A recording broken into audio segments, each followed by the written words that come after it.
I think especially when you're looking at the sort of social media landscape of other creators and entrepreneurs, they love to say like, I don't get into this for the money. I follow what I love and the money comes after that. And like, you cannot pretend you're paying your rent. You paid your rent last month on love. Okay. You didn't pay for that outfit that you got from Rent the Runway on love. That's somebody's money. All that comes from this very deep rooted fear that's especially present in women and people of color to admit that we like money. We want money, that we want a lot of it if we really want to. Like it's difficult to admit that. This is Debbie, and welcome to another episode of The Offbeat Life, where I speak to inspiring individuals who ditched the norm to become location independent. We'll learn how to create sustainable laptop lifestyles from the experts that will help us achieve freedom from our 9-to-5. Hey listeners, have you ever thought about starting your own podcast? Lucky for you, I have created a new site that will help you learn how to launch, grow, and monetize your own show.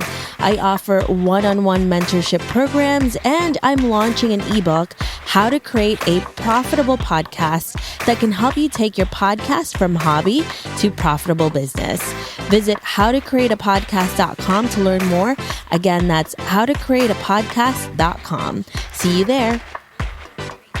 On this week's episode, I'm so excited to speak with Berna, who is a financial hype woman.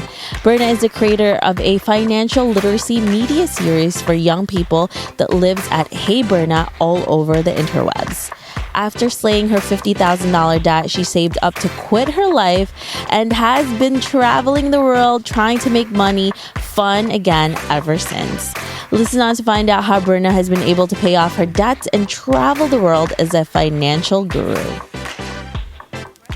Hey everyone, thank you so much for joining us. I am so excited to be here with Berna. Hey Berna, how are you? I am awesome. Debbie, how are you? I am wonderful. So can you tell us a little bit more about you and why you live an offbeat life? Sure. So my name is Berna Anat. You can find me on the internet as Hey Berna. And my obnoxious tagline is I'm a financial hype woman. And just the phrase alone is pretty offbeat. I think people get sort of like, wait, putting the words finance and hype and also woman together, like those are three things you don't usually see in the same sentence. So the whole sort of motivation behind my work is pretty offbeat. It's basically trying to teach people, and when I say people, what I really mean is like women and people of color, any kind of marginalized group that hasn't been taught about personal finance, teaching them about personal finance in a way that is not horribly boring. So I'm teaching people about budgeting, debt, saving, investing, how to use credit cards, but I'm using video, I'm using humor, I'm using internet speak. And I really try to speak from the place of what does that mean when you are a woman or a person of color and you've been historically kind of shut out of the conversations about money, especially in terms of American wealth and wealth building and, you know, investing for the future, things like that. So I try to put an offbeat in a industry that's sort of been on this very kind of consistent beat of, to be honest, like rich white people, old white dudes. It's the same like 6 people that everyone recommends when you want to get into personal finance. It's the Dave Ramsey and the Warren Buffett and the Tony Robbins. I'm like, no, this track needs like brown people. That's one offbeat. It needs women. It needs perspectives from marginalized groups. It needs perspectives from all the intersections of life. And that's how I try to like Rick inside of inside of the finance world. Well, I love your content, Berna, because it is really offbeat. It's so different. And it's also really hilarious because it's entertaining. So it's easier for us to digest your advice.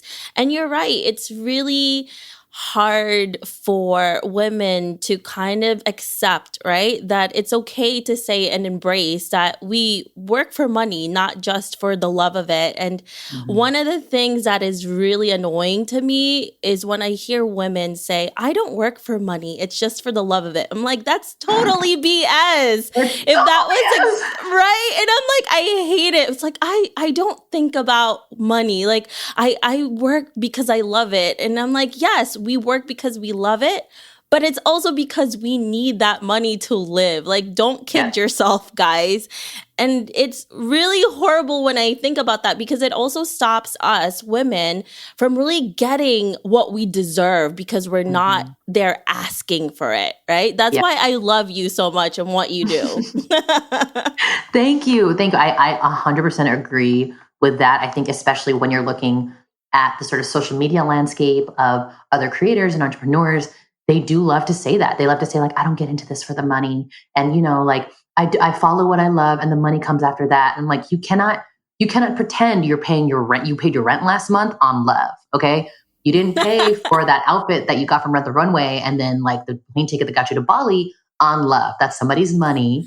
That's your money or money that came from somewhere. And I think all that comes from this very deep rooted fear that's especially present in women and people of color to admit that we like money, that like we want money, that we want a lot of it if we really want to. Like it's difficult to admit that because the cool kid thing to say is, oh, I don't care about money. Money doesn't affect me. Like it's an energy exchange that's like I'm not part of. I separate myself from that.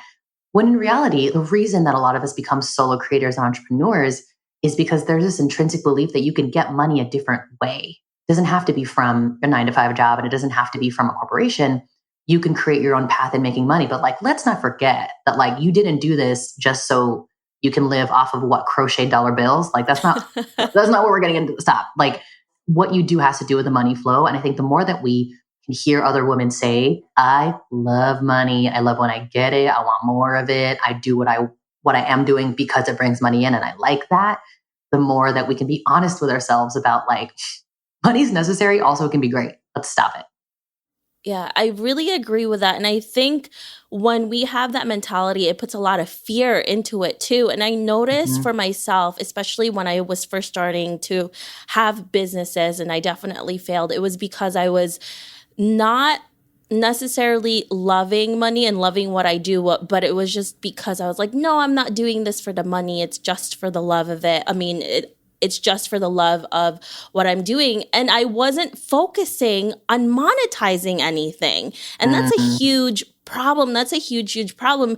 And now with my business right now, because I love what I do and I'm also loving making money while I'm doing it, it's growing. So guys, don't fall into that trap. Love what you do and love making money while you do it.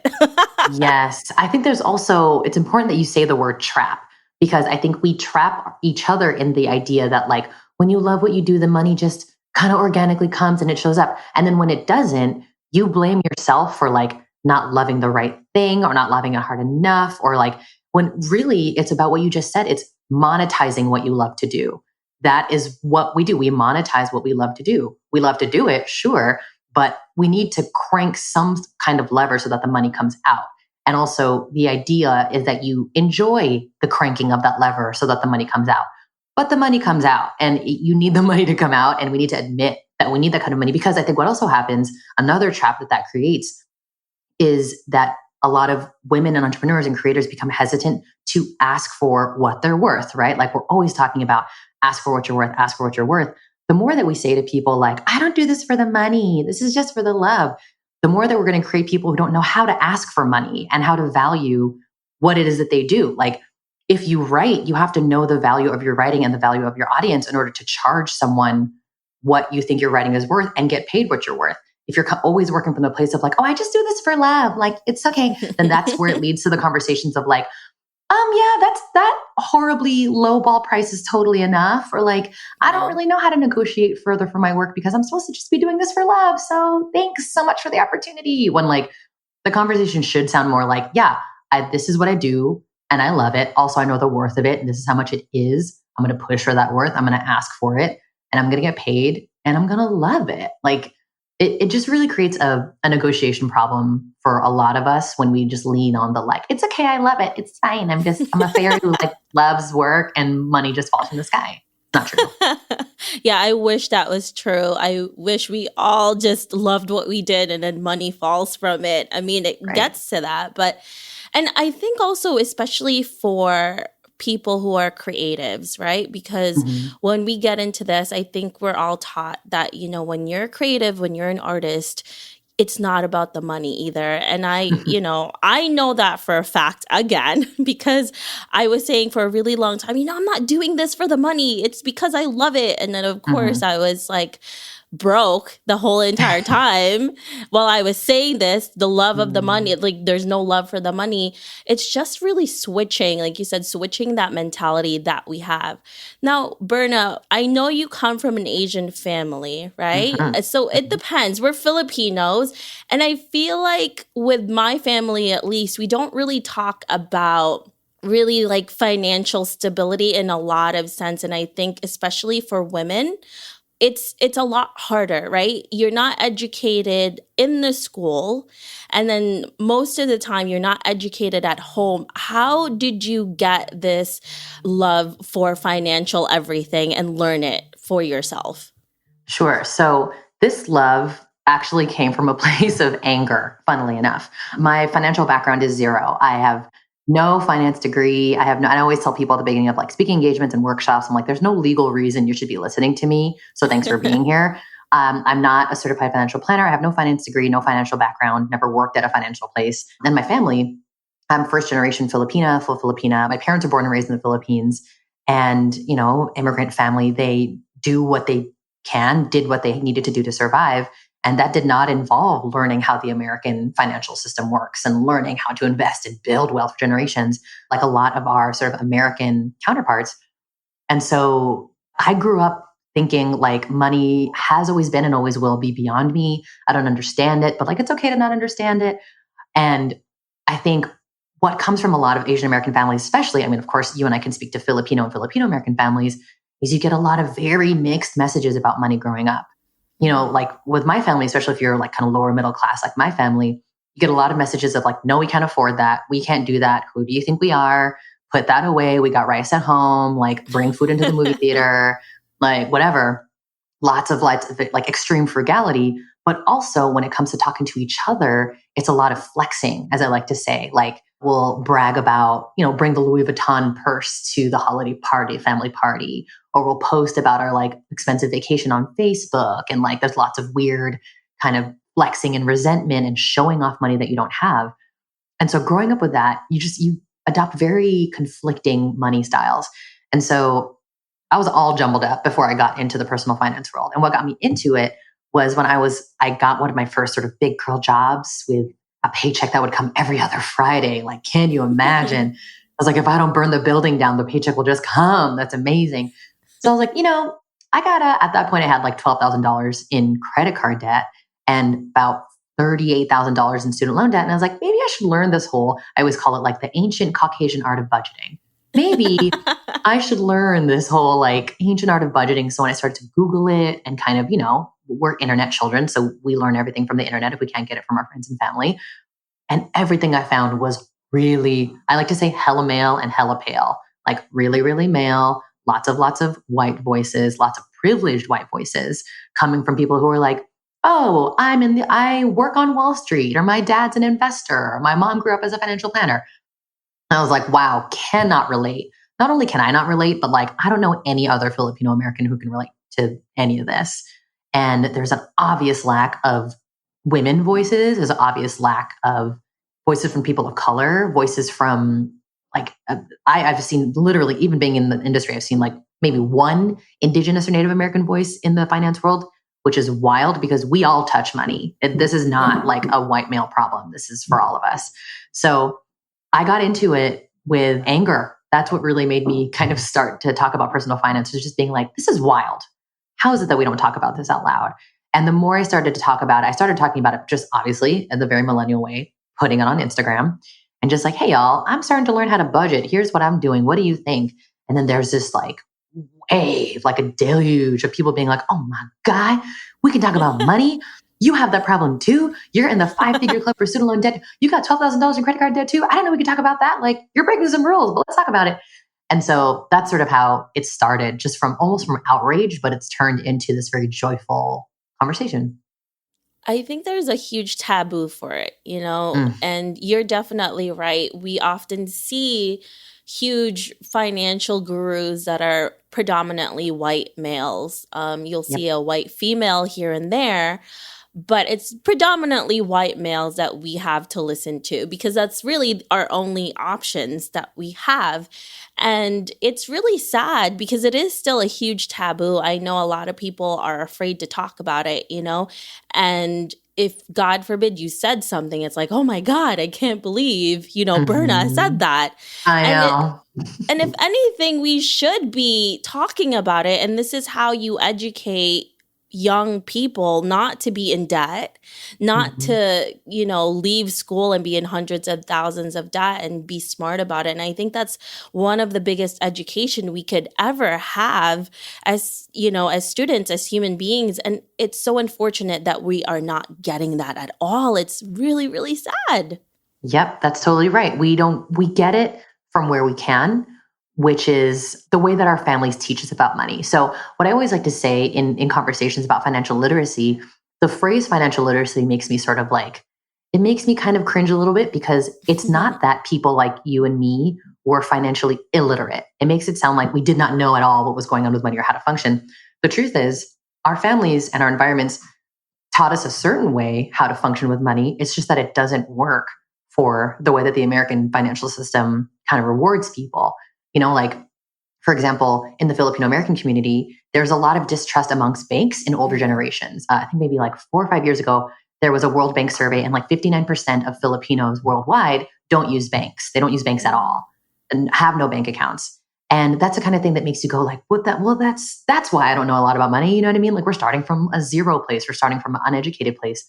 But at the same time, our families, like my family, for example, immigrant family, they came over here and they figured it out financially in a way that makes sense to them with a mix of what they learned in the Philippines and what they learned here.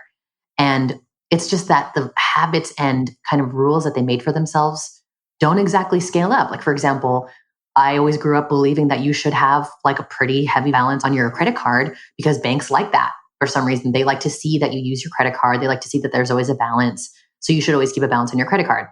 That is not true if you're trying to achieve a good credit score. Or, like if I listen to like my grandparents, they'd be like, take your money out of the bank. Don't put your money in banks. Don't organize your money. So like if they had it their way, they'd like put their money in socks, right? There are systems in place that we know about how to move financially. It's just they don't benefit us here. And also, like you just said, no one is telling us how the rules work here. And if they are telling us, if the information is out there, podcasts, books, or whatever, one, as like a lower middle class working family, who has time to read that shit? Who has time to listen to those podcasts when you're an immigrant parent trying to provide for your family? And two, it doesn't sound like anything that is relevant to us. The voices aren't coming out of brown faces. They are not coming out of the brown person experience or the immigrant experience or the woman and the female experience even. So the information out there is just tone deaf as hell. And it's no wonder that it's not reaching us because it wasn't written by us and it's not written for us either. And that's why someone like you, Berna, who has the background and your family and what you've gone through to sharing your experiences and what's worked for you is so much more valuable than someone who's so out of reach that, and their backgrounds are not anything like ours. And I definitely get where you're coming from. Like everything you said about your family is pretty much to a T how my family is. Yep. And it's really crazy because we learn it as we go. And we learn all of these different information, whether our parents or our grandparents are right or not, until we get to that point and we're actually like, okay, I'm trying to buy a house. And my mom said to put so much money onto there that I need debt. But then, okay, my lender's telling me that my credit score is not good enough because I have so much debt. Oh, shoot, I have to like pay this off. Oh my God. Right. Exactly. And it's like these conflicting voices that we always have to deal with of like, the sort of mythical tales of how money works on one side, like maybe older generations are telling us it works one way. And then you talk to a lender, you get to an adult point of your life where you're like, all right, well, I am now 30 and I need to do a big girl thing, but my financial brain is still like 5 years old and also educated by the way that like money used to work with our immigrant parents, not the way that money works now. And so a lot of us come to adulthood and we're like in panic mode, like, oh shit. Like, okay, I need to buy a house. Turns out, in order to have successfully set myself up to buy a house, I should have learned how to manage my credit. I should have learned how to save money. I should have learned what a credit score even means, how much money it even costs to buy a house where I am. Like, we find all of the holes in our financial education kind of too late. Yeah. I don't necessarily want to say too late as in we can't learn anymore, but we're up against major life choices. And it's then when we realize like, I didn't actually learn how to budget. I didn't actually learn how to save, but now I got to make this giant leap into adulthood. And that's what creates a lot of anxiety. We blame ourselves for a lot of that missing information. We blame our families when there's so many places to put the blame. But also, that information was never, like I said, catered or formed or said out of the mouths of people who have our experience. And so we're kind of working from zero. We're working from zero and having to do a lot to catch up. Yeah, it's really unfortunate, but at least now we have someone like you who is out there and speaking the truth and speaking from different perspectives that we have never gotten before. Like you said, like somebody from an immigrant family, it's not going to be the same. It's definitely not going to be the same. Yeah, So, Berna, I know that you worked in your 9 to 5 before, and then you left to start your own company and your business now that you're doing. How did you prepare for that journey and to make that huge leap? It's so funny that you bring that up, Debbie, because I'm still like, oh, I did do that, didn't I? So nutty. I've, as probably lots of folks who are listening can relate to, I've always been in a position of like someone managing me. Like we go through school, there's teachers, we have our parents, and then we go into like our first internships, we go into our first jobs. And I always remember the fact that like I used to always tell myself, oh, I'm never going to be an entrepreneur. I'm never going to start my own company. I love to be a worker bee. I love to have a manager. And then cut to today when I guess I'm like, damn, you said that. I'm like, I guess I did quit to run my own company. That's so wild. Currently it's a company of like 2.5 people, but here we are. But what I did to prepare for that is it's a mix of like some preparation, but also some like jumping off into the deep end on purpose. So before I quit my job, I used to work at Instagram. I worked at Instagram for 2 years here in San Francisco. Oh, wow. And a wild ride, I got to say. And it was around then that I started to learn how to budget, learn how to save, learn how to get myself out of debt and things like that. But I also met my partner, Peter, who works for nonprofits. And we both sort of plotted like, hey, how about you and I like get really into personal finance together and then pay off our debt. And then when we pay off our student loans, let's do something crazy. Like let's quit life and just travel. So that's what we did. We paid off our loans at around the end of 2017. We both quit our jobs and we traveled for all of 2018. And so we both saved up enough to pay off our loans, build emergency savings, and also build enough savings to travel for a year. And so all of 2018 was, I sort of excused myself from the working world and we just traveled, which is a humongous privilege. But I also had all that time to sort of sit and be like, what am I going to do when I get back? Am I going to go back to the 9 to 5 life, or am I going to kind of see what this entrepreneurial freelance life is all about?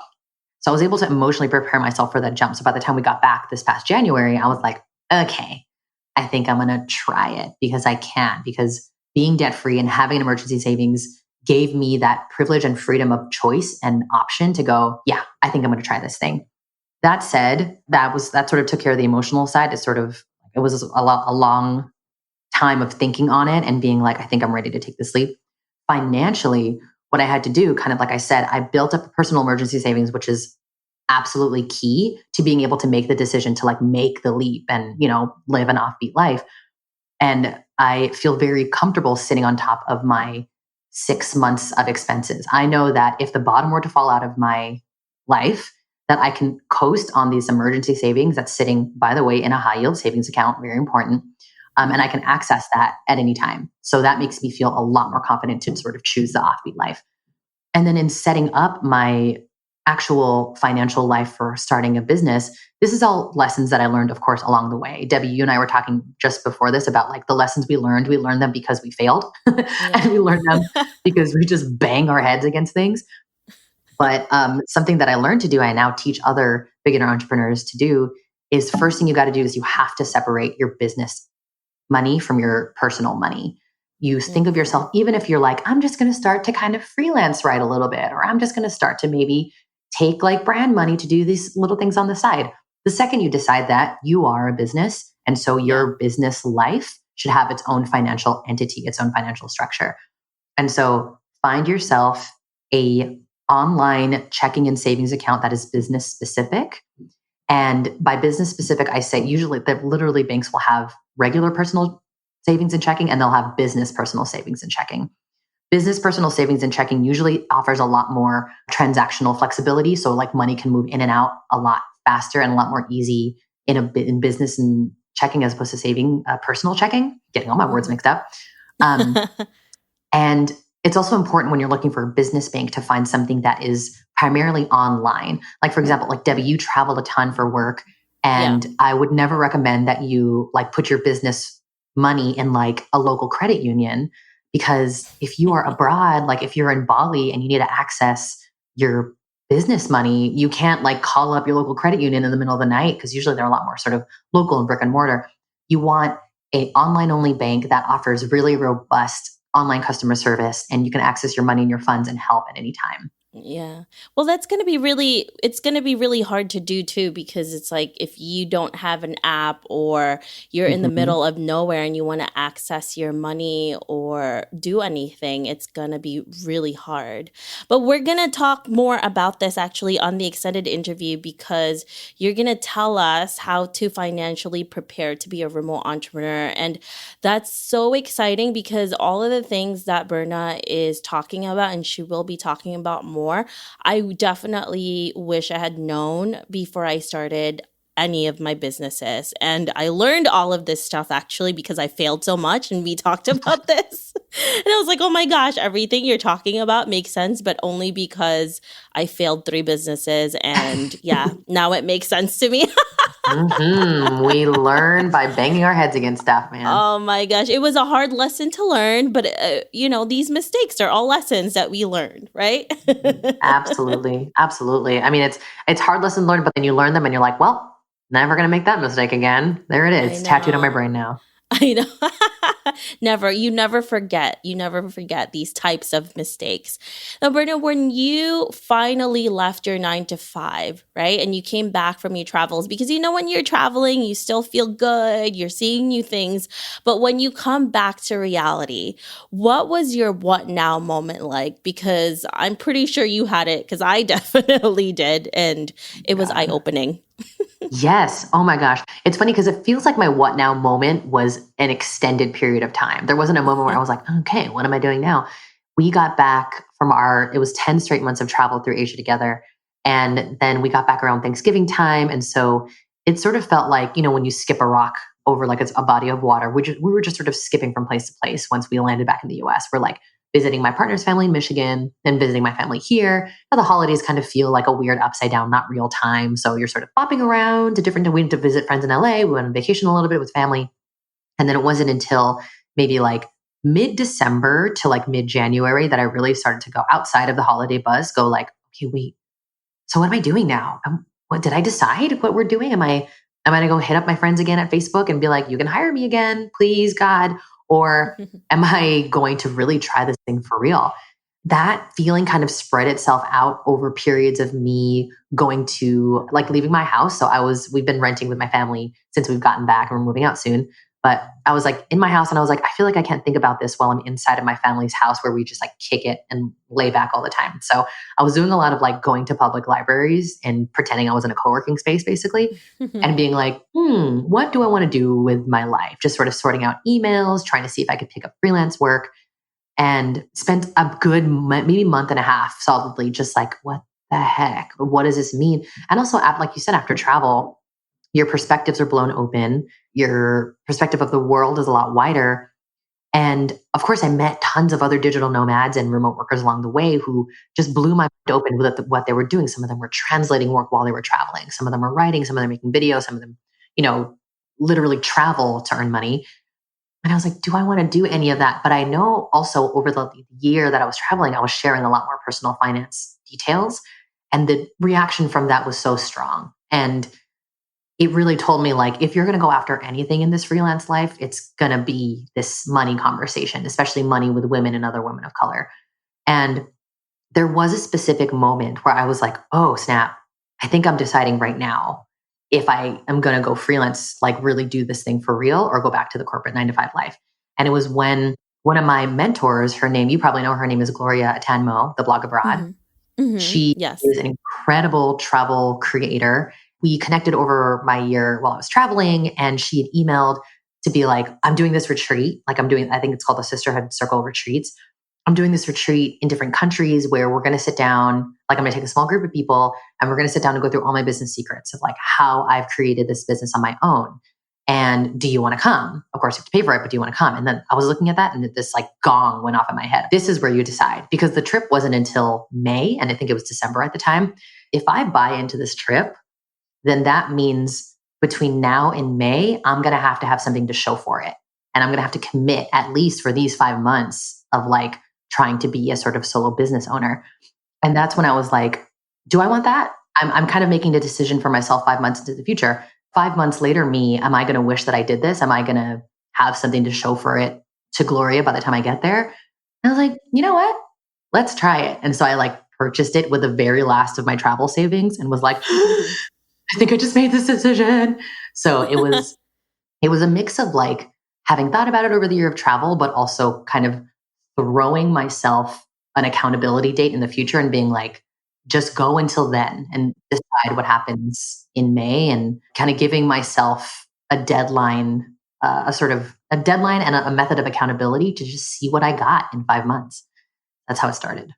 Well, that is a really incredible journey. And you took so many different chances, in order to take that chance on yourself. And I think we often underestimate what we're really capable of. And if you just give yourself that chance, you will really know what you're made out of. And I think it's such a great lesson to learn and really know yourself also. Yeah. And it's, for me, I knew that I was getting lots of advice of just like, if you want to be an entrepreneur, you should just take the leap. You should just try it. You should just go for it. Give yourself a chance, things like that. Right. I don't know what that means. I don't know what it means to just like, do I just tell everyone, hey, I'm an entrepreneur now.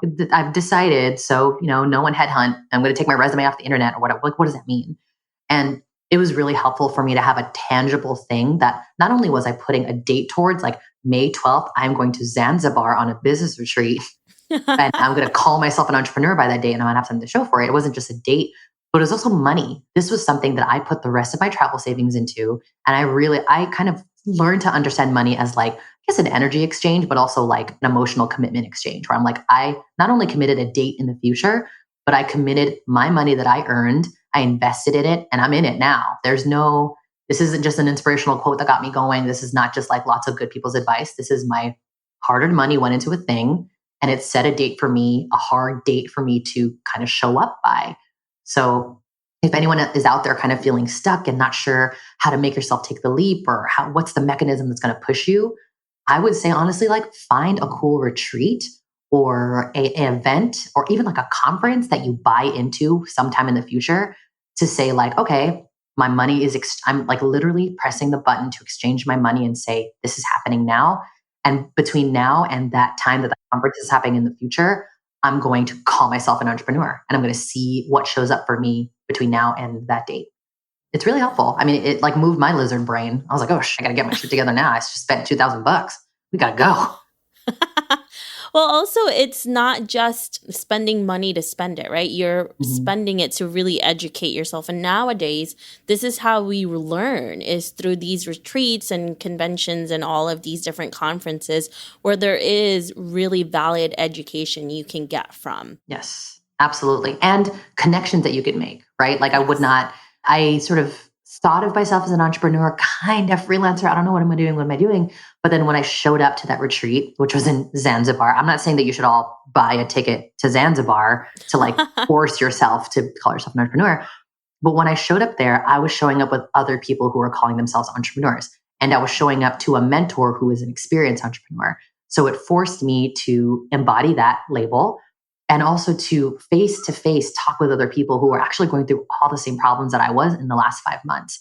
And so showing up to a conference, showing up to a retreat, showing up to a meetup, like a free meetup of other entrepreneurs and other remote workers, will get you to feel like this isn't just a concept in your head. This is like a community of people that I talk to. This is a world with faces and voices and like identities, people I can get beer with, that I could start to see myself in. Super important. Well, because it's also a really lonely road to be in, especially if you're going to be doing this. It's such a lonely thing to be, and having people around you like that will be so helpful. Yes. I mean, I'm sure you know, it's like to be a remote worker can be incredibly isolating, like, especially when you're used to like water cooler talk with coworkers and like kind of half Yeah. forced happy hours or whatever. That's stuff that I miss so bad. The other day, so I go to therapy every Wednesday, and I was telling my therapist a few months ago when I was like really, the sort of like joy of entrepreneurship goes up and down, and I was in a down place.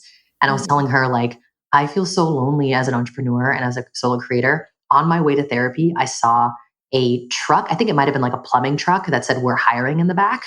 And I was like, I had this random fantasy of just like, oh, they're hiring, huh? Man, they must have orientation and like an orientation packet and like an orientation leader. And they must like whoever they hire, they must give them like a manager. That sounds nice. Maybe there's an HR department. Ooh, that's nice. Maybe there's a legal department to help you. Man, that's so nice. Like I started to fantasize about being hired by this random company. Just goes to show how lonely it can be. And Yeah. it's a hurdle to get over for sure. Yeah. That's why having a community around you when you're going through this that understands is really helpful and a lot of times really crucial to this journey as well. So Mm-hmm. now, Berna, let's fast forward to 50 years from now and you're looking back at your life. Oh What my God. legacy would you like to leave and what do you want to be remembered for? Wow. Okay. So 50 years into the future, I will be 80, Lord. And I want to be, okay, this is exactly who I want to be. I want to be, have you ever been to camp, like a summer camp, Yes. like overnight camp? Okay. I want to be the like 80-year-old retiree who's just like everyone knows them as like the grandma of camp. And like she goes around and there are certain traditions that we only let grandma do because she's been here for so long, but like she's kind of like the heart and soul of the camp. I say all this because my ultimate dream is to earn enough so that I can just work at summer camps all the time. I'm a huge youth camp nerd and like youth empowerment nerd. Really? Yeah, huge youth programming nerd. So before I got into this, I was working for the YMCA. I was a teen camp programs director for 3 years there, and an after school programs director as well. And that is still like to this day, one of the best jobs I've ever had in my entire life. Obviously one of the most lower paying jobs because such is the state of education nonprofits in our country. But I was so obsessed with empowering youth and empowering teens and doing teen leadership programming specifically for like 15 to 17-year-olds.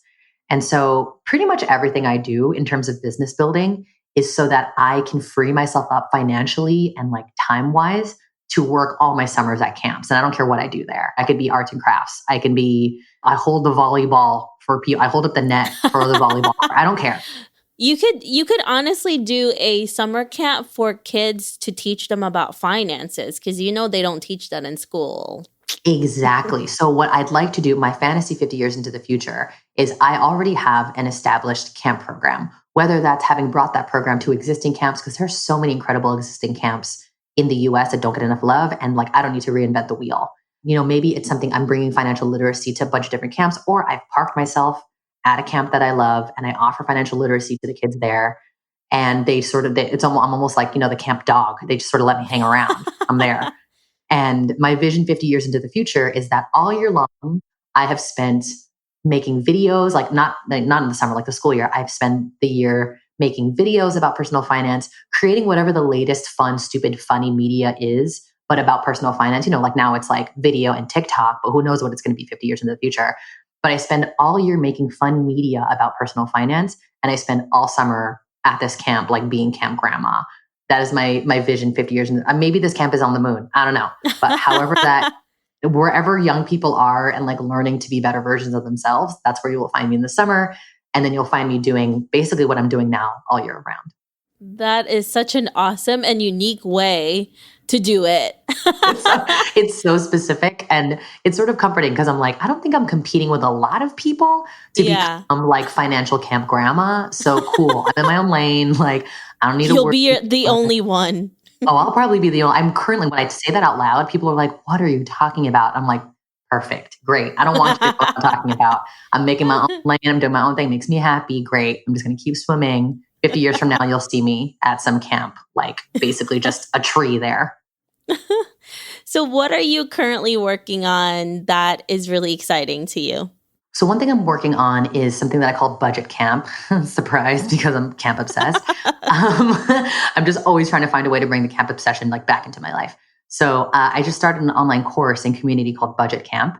And we just did sort of first session. So session one, summer camp, you'll have like different weeks and different sessions. I'm calling it session one because this is the very basics of like what you need to know about yourself and your financial brain and your financial history before you even start budgeting. And so I'm working with my very first community for that. I like sold out of my course at the beginning of October, which is really exciting.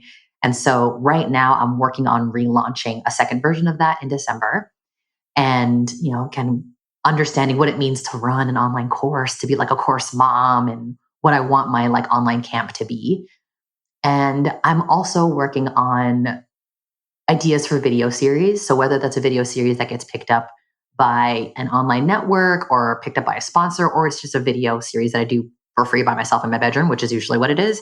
I really want to get back into regular video creation. And then the third thing is I'm working on actually bringing financial literacy, financial empowerment workshops to companies here in the Bay Area. I'm in San Francisco. There are tons of tech companies around here, as we all know, but I'm actually getting tapped by a few of those companies. They're like, come on in and teach our new grads how to manage money, teach our new grads how to budget, how to save, because obviously a lot of these folks are suddenly earning tons of money right out the gate, but they don't know what to do with it. And it's a little bit like, oh, first world problems. But like we were just talking about, we need to be comfortable with the fact that like we like to earn money and we like to receive it from where it's coming. And I think if these larger companies are going to pay me to come educate their young people about how to manage their money, I will take that money. I'm happy to take that corporate money.